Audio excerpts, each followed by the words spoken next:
malestar. ¿Por qué no deseamos alternativas al presente? Alicia Valdés, bon dia, gràcies. Merci. Politòloga, doctora en Humanitats. Un llibre que, més enllà del que explica ell, de seguida el pregunto, parla justament de les emocions en les estratègies comunicatives d'àmbit polític. I, sens dubte, la gestió del Milton als Estats Units, ho hem vist, ja la comencen a utilitzar tant els demòcrates com els republicans. Merci, estic una mica nerviosa, és la meva primera vegada a la tele i em fa molta vergonya parlar català encara. Así que voy a contestar en... Però parles molt bé, eh? Bueno, pero antes de que me dé una embolia de los nervios voy a... Sàpigues que parles molt bé. Merci.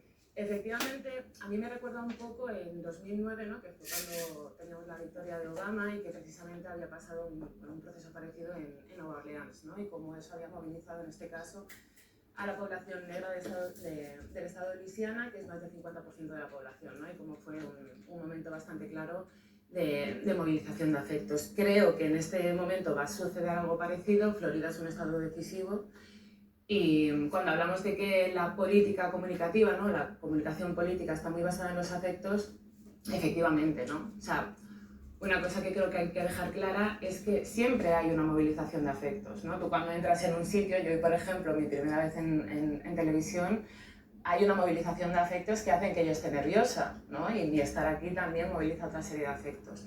El problema tiene que ver con cuándo son manipulados y son instrumentalizados políticamente, ¿no? Y aquí, bueno, pues la derecha y la extrema derecha sacan una gran ventaja a la izquierda, ¿no? Y creo que, bueno, no creo que podamos hablar en términos de izquierda y derecha realmente de Estados Unidos, pero vamos a ver en estas dos partes com mobilitzen els afectes en aquest sentit. En aquest llibre, Política del malestar, es fa una anàlisi des del punt de vista de la psicoanàlisi del per què les persones prenem decisions que ens fan tan infeliços, o a vegades fins i tot ens provoquen malestar. I racionalment, segurament, això ho sabem, però malgrat això, decidim allò. Y también a la hora de votar, por ejemplo. Sí, bueno, es que yo creo que cuando decimos que algo es irracional, no es que no esté basado en la razón, es que no sabemos qué razón tiene, ¿no? Entonces, claro, o sea, nos es más como decir es irracional que decir no sé por qué estoy haciendo esto, ¿no? ¿Qué pasa? Que siempre nos basamos en un paradigma que es que cuando algo es racional es porque has hecho un cálculo de costes y beneficios. Entonces, necesariamente tu voto es irracional si estás votando algo que va en contra de tus intereses.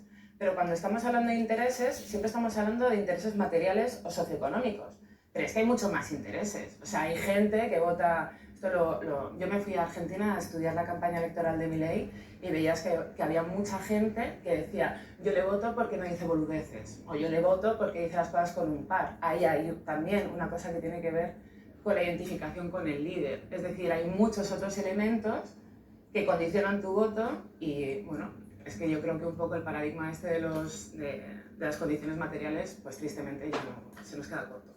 Em deies, és molt diferent com comunicativament aprofiten les emocions la dreta i l'extrema dreta, i això ho hem vist Milei a l'Argentina, però no fa falta anar massa més lluny d'aquí on som. Sí, bueno, aquí hay bastante donde elegir. Doncs va, comencem per aquí, va. Com ho valores, com ho analitzes? El que està passant, per exemple, al Parlament de Catalunya tenim dos grups d'extrema dreta, Vox, que ja hi era, Aliança Catalana de Sílvia Oriós, a Madrid tenim Vox. Bueno, yo creo que hay como una tendencia al histrionismo, ¿no? A estas cosas como muy dramáticas, a una movilización de afectos muy basada en afectos negativos, los que se llaman negativos, que serían ira, miedo, venganza, ¿no? Que esto también viene un poco del 11S estadounidense, es decir, hay una gran movilización de afectos negativos que básicamente lo que se consiguió era, bueno, pues acabar con los derechos de muchas personas y una política anti-inmigración bastante heavy, ¿no? O brutal.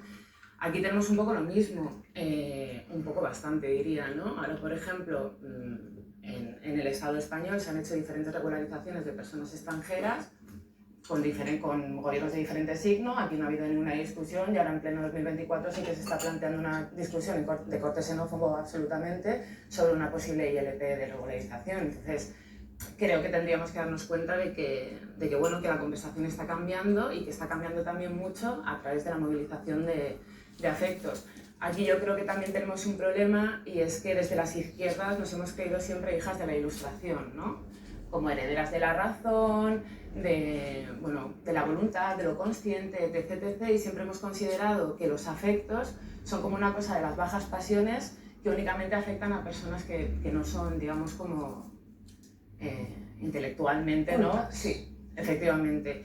Y esto además es una cosa como muy racista y muy machista porque los afectos siempre han estado vinculados a mujeres y a personas no blancas, y esto yo creo que es una cosa, un error en el que ha caído, bueno, muchas formaciones de izquierda. Creo que eso se està canviando i que està...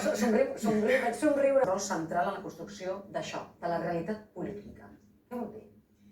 Yo intento explicar un poco qué es la realidad política de la siguiente manera, ¿no? Al final soy profe y una manera que tengo es como de ir a ejemplos pequeños.